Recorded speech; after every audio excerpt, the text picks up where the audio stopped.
Nemo Radio is on the air. A, B, C. A, always B, B, C, closing. Always be closing. Always be closing. Surely you can't be serious. I am serious. And don't call me Shirley. Put that coffee down. Coffee's for closers only. Come after me! I'm a man! I'm 40! All right, welcome back to another episode of Nemo Radio. Super excited to have this guest on because this is something I get asked about at least 3 to 4 times a day. And I finally can just say, talk to Mark Little.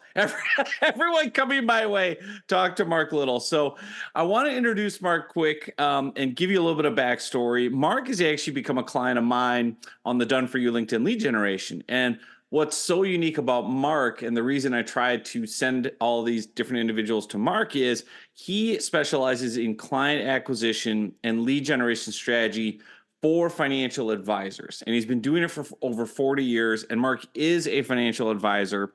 And Mark has this incredible story, which I don't want to spoil, but spoiler alert, if you listen to this, even if you're not in financial advising, you can tell your financial advisor to do what Mark's telling you, tell them to listen to Mark's stuff. And also, I think there's a lot of lessons in here as well, just for anyone in a client-based kind of service. So without further ado, Mark Little, welcome to the show. Hey, John, glad to be here. My pleasure. All right, we got a lot to unpack because what I love about Mark and what I love about your story is, you, and we're going to go back to the beginning, but over 40 years, you've really developed this style where you were able to kind of, the highlights here for people and why should I listen to Mark Little? He was able to kind of generate this endless stream of client referrals for his financial, advisory consulting space, 5x his yearly revenue, reduce his workload just a crazy amount. And it's all using, approaches that 99% of sales trainers and gurus would never advise. So there's a lot to unpack here, Mark. And I guess I'd like to start with kind of going back to the beginning. Like, take me through the early days when you started here in the financial, advising space, and kind of what you ran into as far as obstacles and where this unique approach kind of developed for you. Well, it wasn't easy. At about 3 stages in my career, I was told by people more successful than me that I didn't have what it takes, and that what was I even thinking getting into this business? Because I'm voted least likely to succeed. But when the way I got into being financial advisor and was starts when I was a kid. I was the nerdy kid sitting at the dining room table, reading the Wall Street Journal and Barron's and tracking investments. And at 12 years old, I was already managing our family's investments. And so I knew what I enjoyed doing, and I knew I wanted to do this as a career. I just didn't really understand how the industry worked. So when I got out of college, I got hired by a Wall Street-based firm, and foolishly thought, well, they're hiring me to do wealth management, whatever that means, and so they're going to teach me how to manage wealth. Made sense to 23-year-old Mark, and it didn't end up being that at all. So when you're hired with a Wall Street-based investment firm and they tell you that we're going to put you on the front lines providing wealth management to individuals and families, what they should be saying but didn't say was, it's a sales job. You need to go out there, you need to acquire clients. And when I said, what about the managing the wealth part? What about the wealth management part? And they said, oh, don't worry about that. Just when a family comes in, just kick it up to New York. We've got the team in place. And so literally it was sales. Now, the reason it was a problem for me, John, was the part that I didn't mention is I'm an introvert. And I had call reluctance. Now, this was April 28th of 1981, and things are not done this way as much today. But in 1981, what this meant was when you show up on your first day of work at the Wall Street-based firm, they just throw you on the phone. They hand you a piece of paper and said, "Hey, here's your script. I want you to call this wealthy neighborhood and interrupt everyone's dinner and, go find clients. Go." And so I realized in the first week that I had made a grave error in career choice, that I thought I was going to be managing wealth for affluent families, when in actuality, I had to go out and find clients. And that was pretty much the entire job. So there I was in a position where, my branch manager in the office that I built my business in South Texas, he would bring me in every week. It was like a kind of like going to church every week. I'd have the weekly meeting with my branch manager, and every week he'd say, "You're not acquiring clients at the minimum standard that this firm requires, so we're going to have to let you go." And I'm like, no, I will figure this out. I just give me time. And literally every week I had to beg for another week. And this was for about a year, until I cracked the code and I figured out how to acquire clients. But anyway, least likely to succeed. That's basically me. Wow. Well, I love this story because I know so many people can relate, whether you're a financial advisor like Mark, you're a coach, you're a consultant, small business owner. There are a lot of people that are introverts and don't have that desire to go out and sell, because you hear the word sell and you feel like, oh, sleazy, pushy, I don't like that. And it is an industry where I see financial advisors door knocking in my neighborhood, and you can tell these poor guys are just so uncomfortable.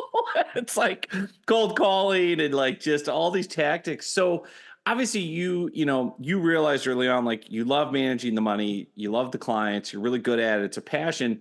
You hate sales. You hate traditional sales. You hate all the training they're putting you through and the cold calling and spammy, whatever. So what cracks the code? What changes things for you? How do you develop kind of this approach that has worked out so well? Yeah, it was a little bit of a mental process, but I knew one thing. The thing that if you're listening to this and you're an extrovert, a lot of extroverts think introverts don't like people. That's not true. Introverts love people typically, and I'm just describing myself, but I like people I know. So if you were to say, "Mark, do you like interacting with your friends and people that you care about? Like, go grab lunch or go grab coffee with someone that you know or like."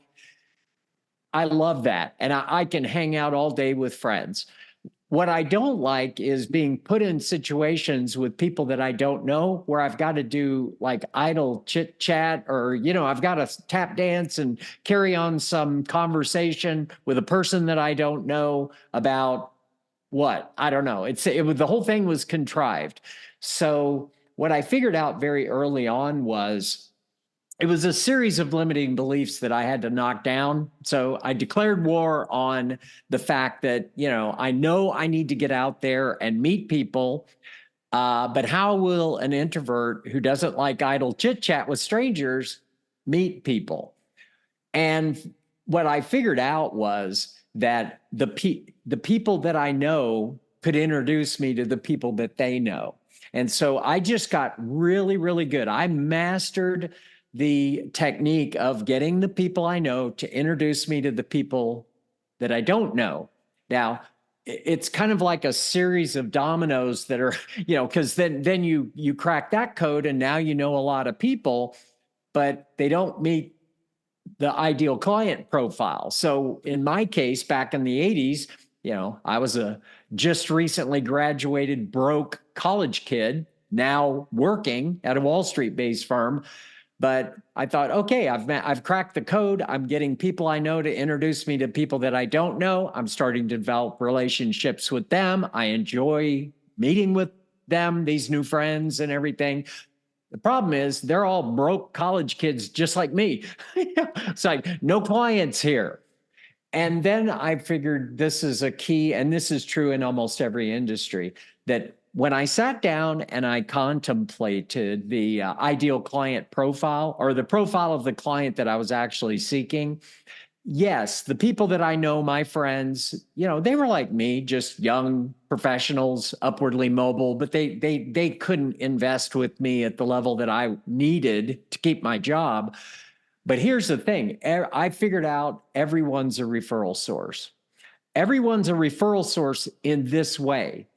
They may not know a lot of people who meet my client profile, but once I figured out that everybody that I know knows at least one person who meets my profile, well, that's all I needed to know, because then I set about with the people that I know to make sure that literally everyone in my orbit knows what I do and what makes me different and better than everyone else who does what I do. So I got really good at subliminally training all my friends and acquaintances on understanding what I do and what makes me different. Now, I did not do that in a salesy way. I kind of waited until, like, let's say you and I go out and grab coffee. And as an introvert, I'm quiet. I go, John, how are you doing? And you say, oh, I'm doing fine. I go, well, what's been going on with you? And you say, oh, the family and I are planning a trip and blah, blah. Start telling stories. And as an introvert, I'm quiet. I'm just enjoying the story. I'm listening intently. And I might ask an open-ended question like, really? What kind of trip? Where are y'all going? But just designed to keep you talking. And what happens, John, is at some point, and I'm going to say pretty quick, like within 5 minutes, it will occur to you, I'm doing all the talking here, and it's subliminal. And you'll say, okay, enough about me. What's going on with you, Mark? And in that moment, I'm prepared with about 1.5 minutes or 2 minute little story with a beginning, a middle, and an end of a client that I have helped. Somebody that came in with a significant financial issue, and they were losing sleep over this problem. And I kind of explained, we sat down, we sorted it out, and they took my advice, and now they live happily ever after. So imagine if I'm meeting with you, John, and you and I meet every 3 or 4 months. We go grab coffee to catch up or something. But every single time we meet, at the point where you look at me and say, Mark, what's going on with you, Mark? I tell a little 1.5 to 2.5 minute client story that really serves only one purpose. It's that when you're out in the wild, John, and you're talking with your friends, when I'm not around, if somebody in their life has a significant financial issue, I have scripted them because the mind is wired to remember stories. So I tell stories, and it's amazing how when the time comes, literally everyone in my orbit, all my friends, are skilled at being able to describe me, what I do, and what makes me different and better. That is just brilliant. Like, wow. Okay, so pause right there, bookmark the conversation, because there's so much to unpack even in that simple approach. And this is why I love Mark. You have there's tip of the iceberg with Mark, by the way. But there's so much good stuff in here. One is the whole idea of knowing how to handle people and the social reciprocity. And everyone's favorite topic on earth is themselves. So if you get me talking about myself, Mark, that you're the greatest friend, this is the best conversation ever. Why? Because I'm talking about myself, which I love. But then, of course, the reciprocity is, why should I ask you how you're doing?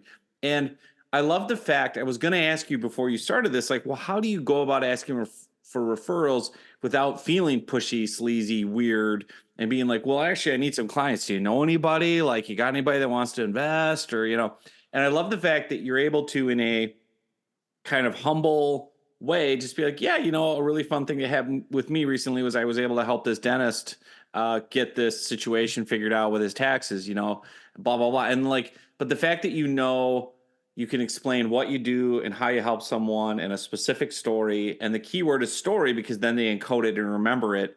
And then when they run into somebody who has a similar problem, say it's related to taxes, oh, you should talk to my buddy Mark. He was just telling me a story about how he helped a dentist. And so I can see how the dominoes kind of turn. I love this. What I want to ask next is like, why don't more? I mean, obviously you figured this out, but why don't more advisors do this? Like, why haven't the ones that haven't talked to you anyway don't know about this? So, like, why do you not see more advisors take? Because you hear a lot of people talking about referrals, and I think it's key because obviously it's really hard to approach a stranger and say, "Hey, trust me with all your money." So referrals work great, but why don't more do kind of your approach? Do you think? I don't know. Actually, for about 20 years, I thought every financial advisor eventually cracked the code, figured this out, and did it this way. And it was actually one of my business coaches about 25 years ago, where I was telling him, well, any advisor that's been in the business 10 years, they figure all this out, and that this is how they acquire clients. And my business coach looked at me like I was crazy. He goes, no, they don't. No, they don't. They do other things. They do seminars, or they have client dinners. They have some shortcut, that they think's going to acquire clients, and it's not working well, or it is working well, but it's salesy. And so I don't know the answer to your question. All I know is for someone that is like me, who's rejected sales tactics, sales training, appointment closing, any kind of closing techniques. Like, I just rejected that in the first 6 months of being in this job. And I told my firm, I am not doing any manipulative sales tactics. And so then what do you do? And so, frankly, it was out of panic attacks that I figured out, everyone's a referral source, and I just got to get out there and have enough momentum. I should be meeting with 20 people a week just to catch up with them. And, if I do that, I just am praying that somebody will come to me with a significant financial issue. And there is more to the process. And that's the other thing is once you have told everyone in your orbit, like every time you meet with them, you tell a little story of someone where the client is the hero. So in my little stories, I'm not the hero. The client's the hero. They had this problem, and it's like, we started noodling this together, and we put together a plan, and they fixed it and lived happily ever after. So the client's the hero. And then I can't tell you how many advisors listen to me talking like this, and they say, yeah, I have a lot of friends. I meet with them regularly. None of them turn into clients. Like, where's the magic there?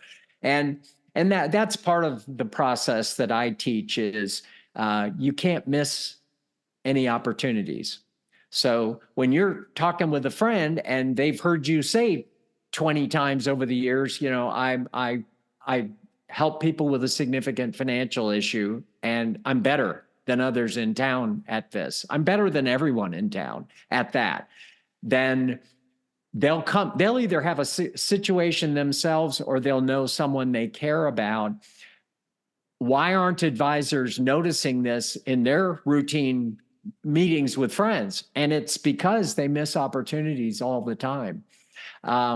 Somebody could say something as subtle and oblique as, I might ask them, in my little story, I might wrap up the story for this time we are catching up, and I might say, and the whole thing boiled down to these two married people just were not on the same page financially. Like they did not have an agreement between them as a married couple about the money.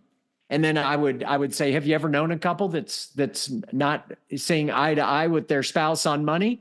And they'd go, oh yeah, me, and then they'll go, ha ha ha ha, and then change the subject. Nice weather we're having. So the question is, does the advisor have the skill to go back, to stop the conversation, go back and say, well, you said that you are dealing with this yourself? That sounds like a significant financial issue, is it? And they say, yes, it is. I have a process for couples in that situation, and be happy to sit down with you all if that's something you'd like to do. So that's not a close. That's more of a question, like, tell me more about this situation. And what the advisors don't do, it's not even how to handle that. It's that they don't, the opportunity where somebody is actually sending out a lifeline, like, yes, I need help. It goes over the head of the advisor. They just miss it completely, and they just oh yeah, what spouse doesn't argue with their spouse over money? And it's ha ha ha ha. And then they talk about, the football game last weekend. And so you cannot miss any opportunities. And when you listen carefully to your friends and acquaintances, just when you're catching up with them, they give reference to significant financial issues more than you realize. And if you get skilled at never missing that opportunity, they may be asking you for help, they may not be asking you for help, but do you have the skill to slow things down and find out? Oh man, that's just brilliant. You're channeling my inner Dale Carnegie right now. I'm hearing his quotes in my head as you're talking. One is like, your ability to handle people makes you rich. And the other one that I think about too is Carnegie says, no one's interested in buying anything from you. What we are eternally interested in is solving our problems. And what Mark's illustrated is actually a great technique for, client acquisition, which is almost like a therapist will kind of say, well, tell me more about that. Well, wait, don't. So what's going on there? Like, what are you, can I offer some advice, or can I be helpful there? And just helping people start talking about their problems. And if they start seeing you as this trusted guide who can actually solve it, that's just brilliant. So I want to move ahead in your story a little bit, because knowing your story, you kind of almost then become a victim of your success, because all of a sudden now you got more clients than you can handle. I think you got up to like 1,000 clients or some crazy huge number, and you're working like 80, 90 hours a week, and everyone wants to work with you. And now all these endless referrals are coming in, and you kind of have this moment. I want you to take me through of like, I've got so many clients of so many different areas, and I'm working insane hours. How did you kind of whittle that down to what you call kind of your dream 100 client list? And take me through that process, because I know that was scary to basically be like, I'm going to essentially, in a polite way, fire 90% of my clients and kind of start with the small few. But I think there's a genius in there. So take us through that part of your story. This is definitely be careful what you wish for, because you might get it. Situation. What I train financial advisors is that there are 3 skills that you have to master. And for people listening out there that are in any kind of a service business, this is going to apply no matter what your business is. But you need to master client acquisition, client conversion, and client service. Okay. So what's client acquisition? You need to get really good at generating leads to people who want to sit down and discuss whether or not it's a good idea to do business with you or not. I call that lead generation or client acquisition. Then there's client conversion. So let's say you're sitting across the table from someone who, frankly, meets your ideal client profile. Client conversion is the skill of do you have the skill to take someone who's a perfect for what you do, and they're already looking for what you do.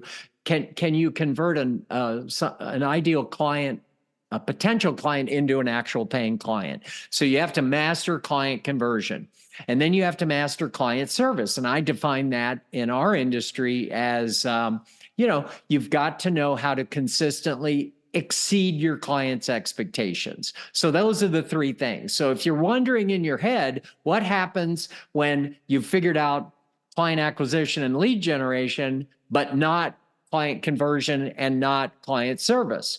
Well, what happens is what you just described. I was bringing in new clients every week. I was number 1 nationwide in my firm. I went literally from last place to first place, and I was never knocked off that. I was for years and years and years. I was always the number 1 top producer. So what happens when you're good at lead generation but nothing else? you end up like me with 1,242 non-ideal clients, and you're making a lot of money. Don't get me wrong, but you're right. I was working 80 hours a week, and this was back in the mid 90s, and we were all of a sudden going to have a baby, and I was like, wow, I guess I'll meet them when they graduate college or something. So I was seriously considering leaving the business. And so I sat down and I kind of mapped all this out in my head. Okay, so I've mastered lead generation. What comes next? Well, I need to get really good at very streamlined way getting potential clients to see that I am what you have always dreamed of. I am the advisor you were hoping was out there, and that's client conversion. So for that, I actually hired a business coach and really streamlined that to the point where in 1 hour I could create a compelling experience for a potential client. And at the end of that hour, it was obvious to both of us. If this was something that we should be working together, it was obvious to both of us at the end of the hour. If this was going to be a situation after an hour where we shouldn't be working together, that's obvious to both of us at the end of the hour. So it's an in or out situation, but it was such a valuable meeting for the potential client that I realized I could actually charge for that meeting. So I started charging $500 for my initial client interview. I just made sure that it knocked their socks off, and it was valuable to them whether or not we did business together. So that's client conversion. And when I mastered that, now I've got to figure out, what do you do with 1,242 clients? Again, my business coach back at the time, and I think you're reading between the lines, there is a message here. Successful people have coaches. They have someone in their life that tells them the truth and helps them figure these dilemmas out. Solve the problem, as you're saying, So my problem was, okay, now I'm really good at acquiring client lead generation and persuading them to raise their hand and say, Mark, I want to fire my advisor and hire you. So I got real good at that. Now the final piece of the puzzle is, how do I consistently exceed their expectations? And for me, what I did was I just asked clients. I started surveying affluent clients. And what I was pretty sure was not true, because of my experience on Wall Street, was I don't think the financial industry knows what clients want. I think it's just a big sales operation, So I sat down with lots of affluent people and I said, what is it? Like, if you could create the dream financial advisor and the relationship with a financial advisor, and it would be whatever you want it to be, what is that? Like, explain it to me. And I was also asking, and what would you pay the most for? So I was kind of curious, what is it that clients want?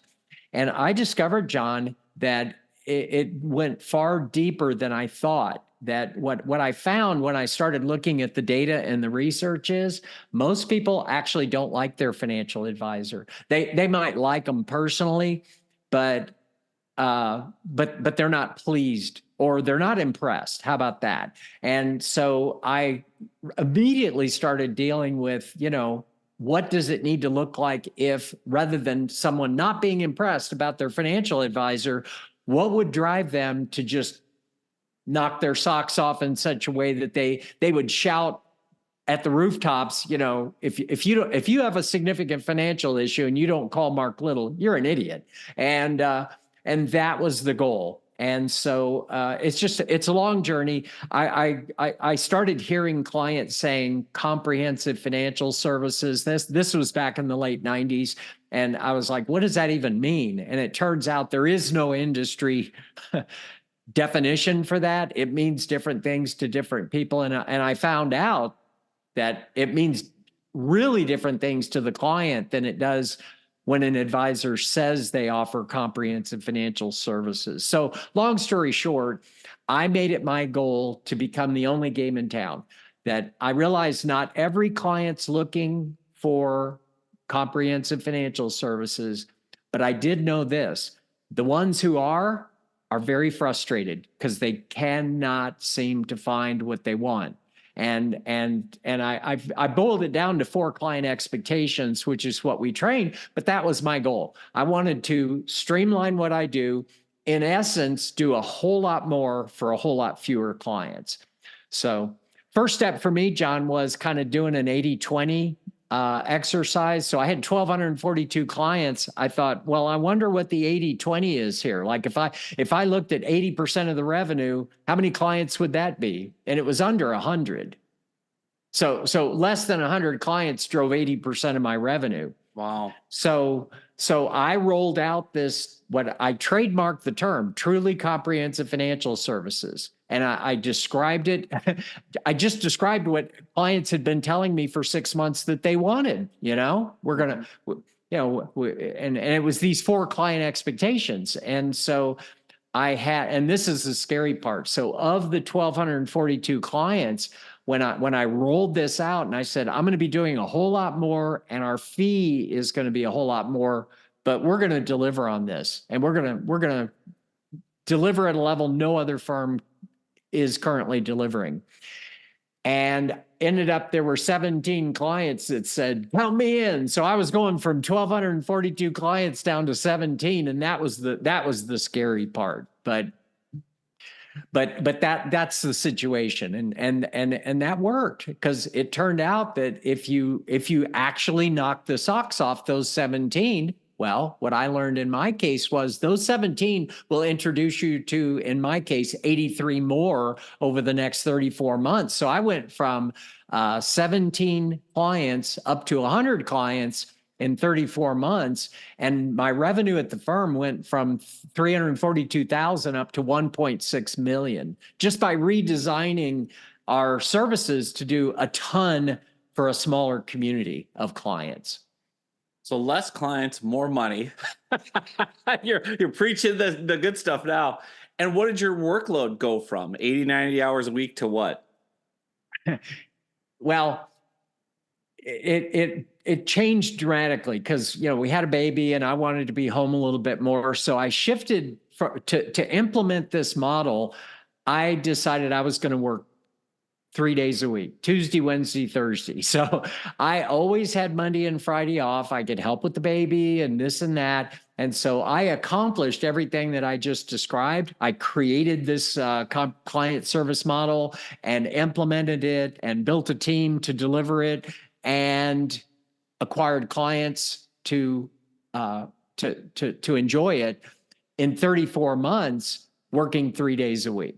So that's phenomenal. Yeah. I mean, I think there's so many good lessons in here for anyone, not just financial advisors, that Mark is sharing. And one of the biggest ones you just shared was asking people, what do you want? Like, what are you unhappy with? And most importantly, what is the most valuable thing? What would you pay the most for? And then I know, knowing you, and you're being very humble, like, you built this incredible, intricate kind of system under the hood where you have, different subject matter experts and team members, and you deliver what you call the comprehensive services through kind of a team of people, which is so smart and enables you to still be the front facing, the main, head honcho of it all, but you've got experts helping you. Man, this is such valuable stuff for anyone, but especially financial advisors. I guess I want to ask, before we run out of time, is there anything we haven't covered that you see going on right now? The way you described it is exactly right. What do you want? So when I'm acquiring clients, or even now when I'm talking to a financial advisor that's deciding, do I want to make the effort to put together truly comprehensive financial services, because what I've described as a very easy model, and it will it'll radically differentiate you from other financial advisors. So then what's the drawback? Well, it's an easy, simple structure, but it's not effortless. You're going to have to work hard, let's say for 2 or 3 years, to build the structure and acquire the clients.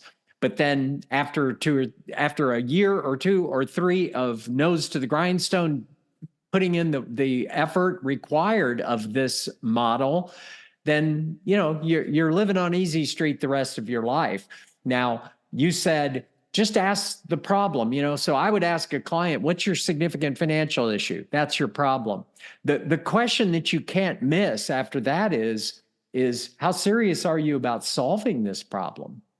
So a client recently, we had a guy. I said that sounds like a significant financial issue, and what he said was, I had a guy come and offer me some money to buy my company.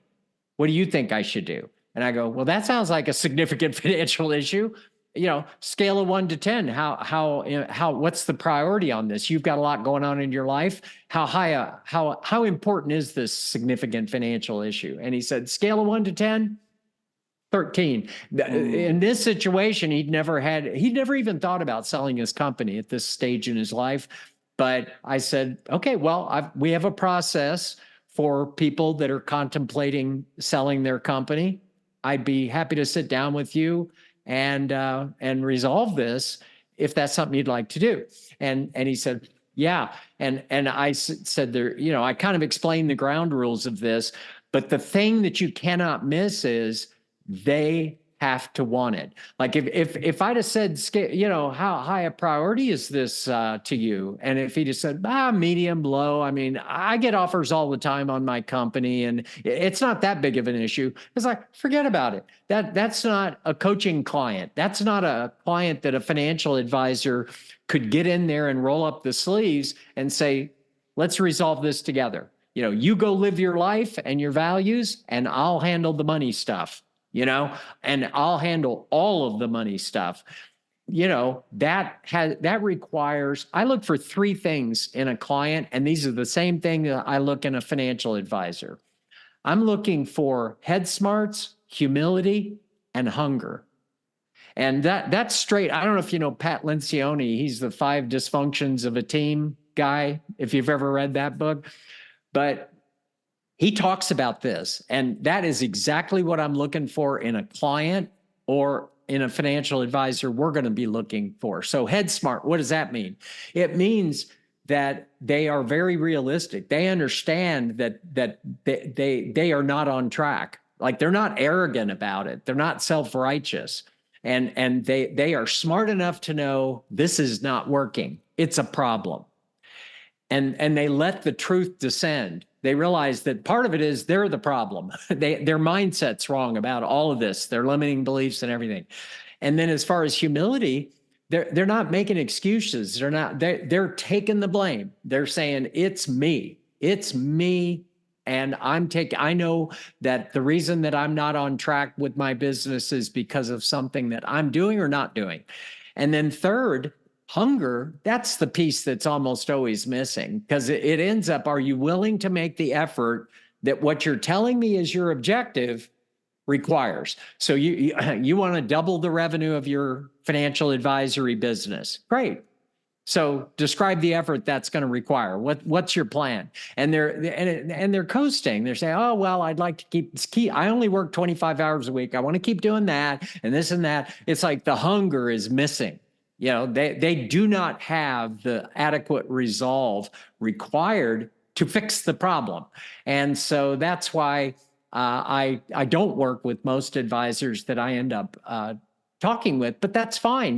They have a plan and they seem to be happy. But if they want to radically improve and get back on track to what they're envisioning as their ideal business, well, then, I just say, well, let's schedule a breakthrough strategy session, what we call a business management assessment. Let's talk about it. And then I make it my goal to see if they can describe their ideal business. I'm looking for head smarts, humility, and hunger. Like, are they basically anguishing and realize that it's going to take a lot of effort to get back on track? And are they willing to do it? And that's a minority of people, John. Yeah. Well, and it's true, because I found this too in the service business. You really win or lose based on client selection. So, the quality of your life often is dictated by the quality of your clients. So, clients like Mark Little make my life great. There's others that don't make it so great. No, I'm just kidding. I love all my clients, but it's so true. And I like to, what Mark's revealing here is an abundance mindset, both as a financial advisor and as someone that coaches and trains other financial advisors to, acquire clients. Is Mark knows he doesn't need every single financial advisor on earth to want to work with him as a student or for a coaching program or an online course. It's like, I want to pick people that are winners, that are hungry, that are humble, that, have what it takes. And that enables you to be more successful and be more fulfilled. I think that's a great lesson for anyone. Can I leave one parting shot? Yeah, of course. Let's say you're listening to this and it's not particularly relevant to you, other than you love the idea of truly comprehensive financial services. So if you're out there and you're thinking, I've got a financial advisor that I like, and they're very good at something, like maybe they're great at financial planning, or maybe they're great at investment management or tax accountant or estate planning lawyer or something like that. But you're thinking, but they don't deliver at that level. Like they're not coordinating all of my financial affairs, and that would be nice. Well, then what do? Something interesting happened over the COVID thing, is that retail clients started coming to our website, which is themarkofmastery.com. And they would contact us and say, I'm not a financial advisor, so, I'm not looking to become one, but I do have a financial advisor, and how do I approach them diplomatically to say, I wish you would elevate your level of service to be more like this, truly comprehensive financial services, which is what we talk about in the Mark of Mastery. And just contact us. We have a little process. If you're out there and you're thinking, oh, I love my advisor, but I wish they did more for me, then go to themarkofmastery.com. Click contact us. Just let us know that's the situation. We have a very smooth process to kind of put this on your advisor's table in a way that they don't feel like, that they're being criticized, or that, that they're about to be fired or something. Because, clients are the ones that really properly should drive this, John. That if an industry, any industry, is not serving the desires of the client, well, just think about the opportunity that creates for you and me, that we identify this and we are going to be the solution. We are going to be the rare service provider that actually delivers literally everything the client wants. And we're probably the only game in town. I love that. I love the fact that you have like the actual client saying, I wish my advisor was more like you. Can you help them get that? Like that. That's a real compliment. I want to talk about that for a second before we finish up. A couple more items. One is exceeding client expectations. Like obviously that's a core bedrock of what you do and what you train, your the financial advisors that work with you and use you as a coach and everything.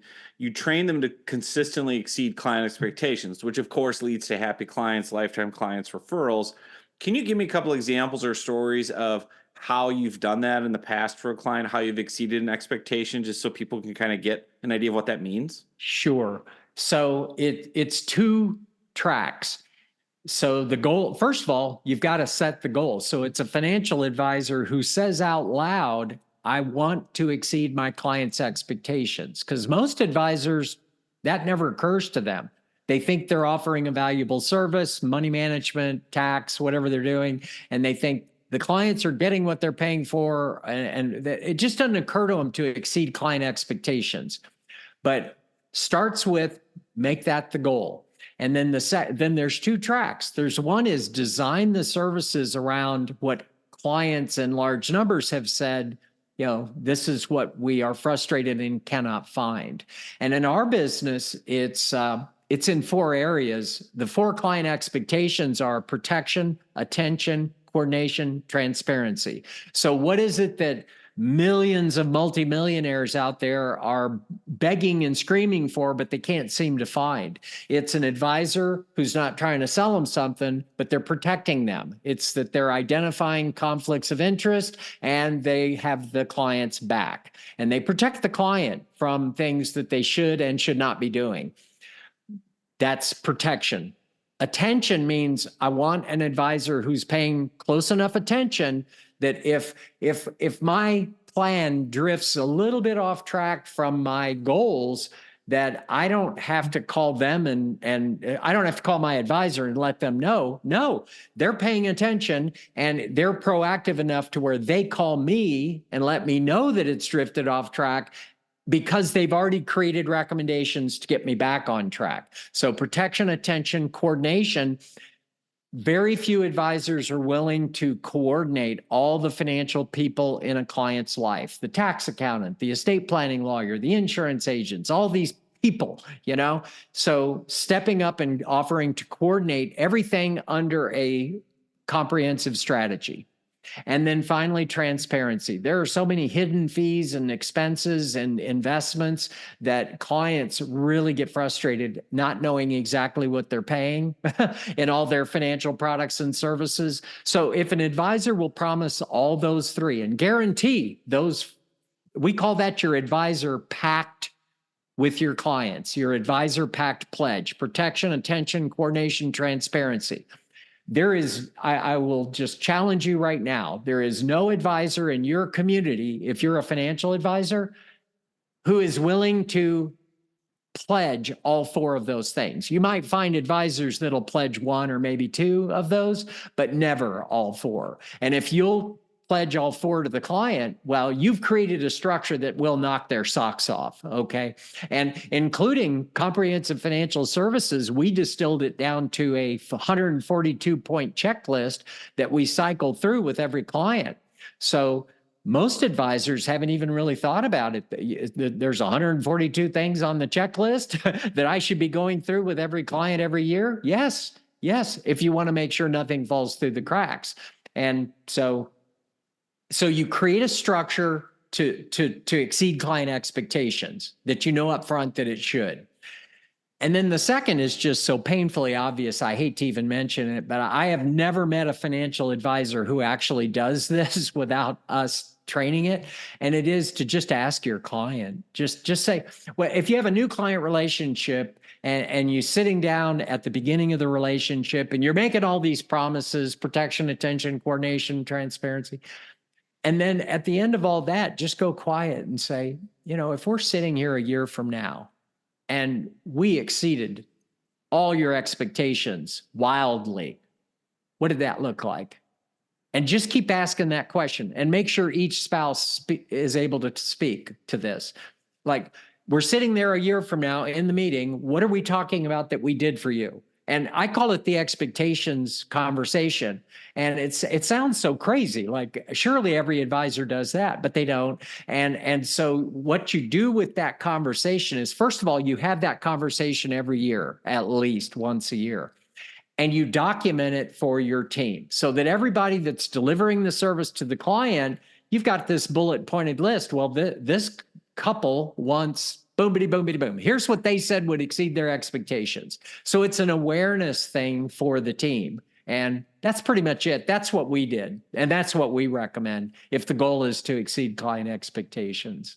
I love that. I especially love the protection and then the proactive piece, because I think oftentimes you experience that in any industry, but I love the idea of, I'm looking out for you and I'm actively correcting the car before you notice it's in the ditch.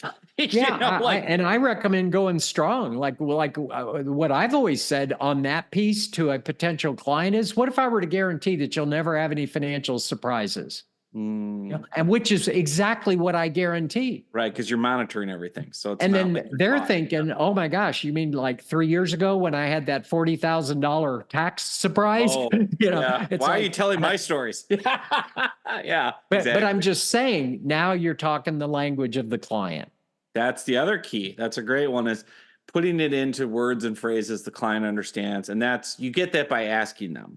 and they'll tell And you. the other is just thinking everything from their perspective. Like you just look at every financial thing that they do that annoys them. And I just took them one at a time.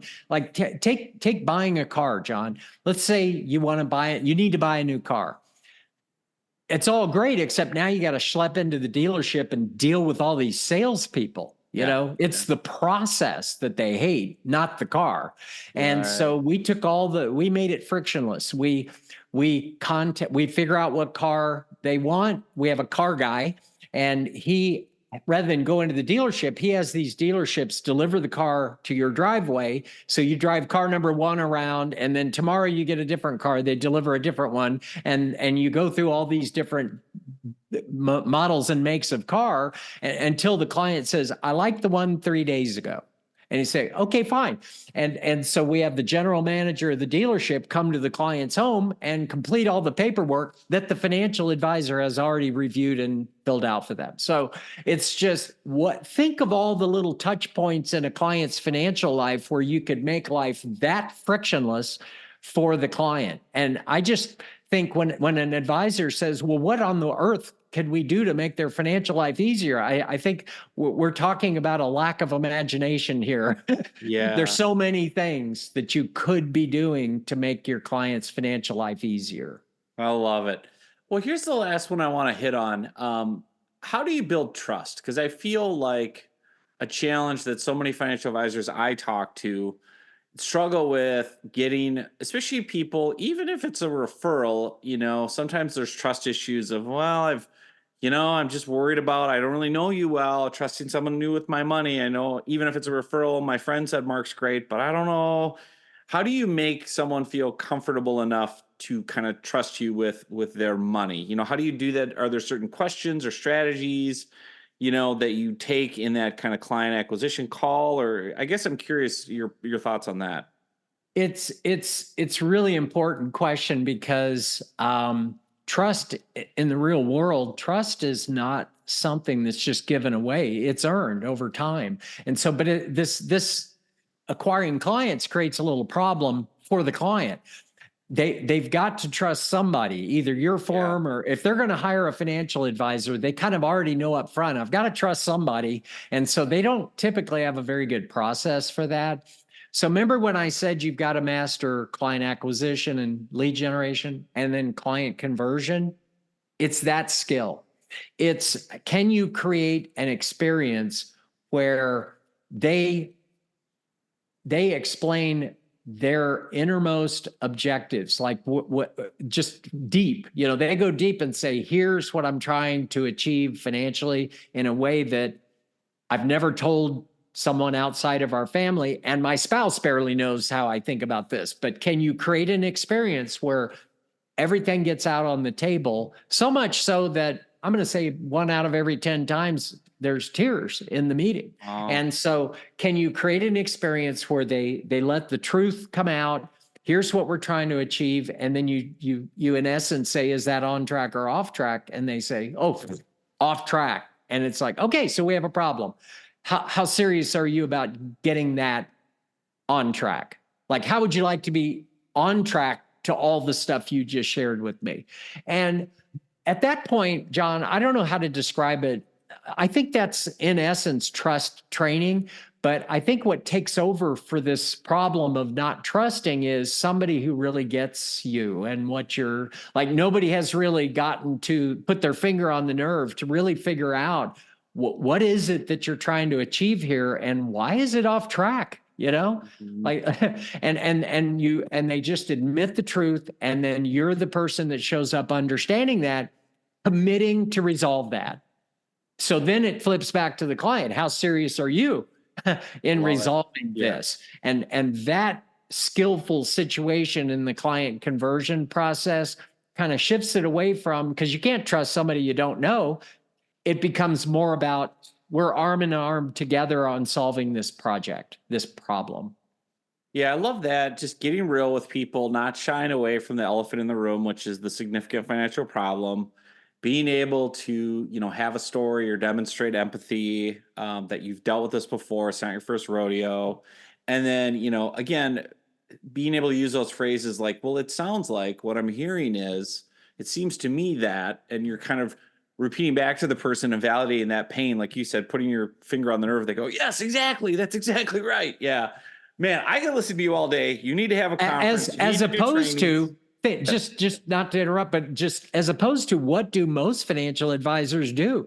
They're pitching. It's like, I do investment management. Let me tell you how we beat everybody else's returns. Or I do tax planning and we do better tax planning. You know, it's way deeper than features and benefits. I mean, they're trained. You should be talking benefits. And I'm like, forget all that. You need to be like the only person on earth that understands their problem. That's the piece that's missing.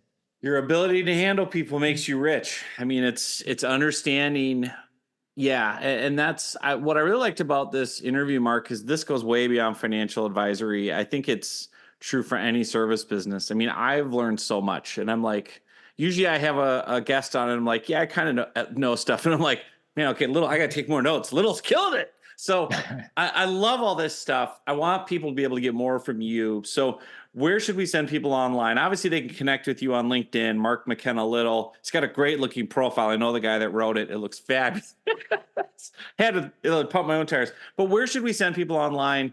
Obviously, financial advisors who want to learn from you, your courses, your coaching, but also even clients who want to introduce their financial advisor to you, and even anyone just looking for more tips. Where should we send them? Yeah. Whether you're a financial advisor or you're a client who wishes your financial advisor would be more thorough and comprehensive, the website is themarkofmastery.com.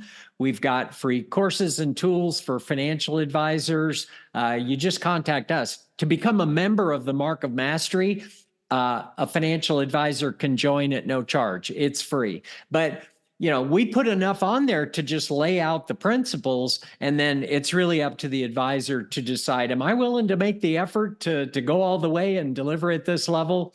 But at themarkofmastery.com, it walks through it. We have free courses and lots of resources for advisors.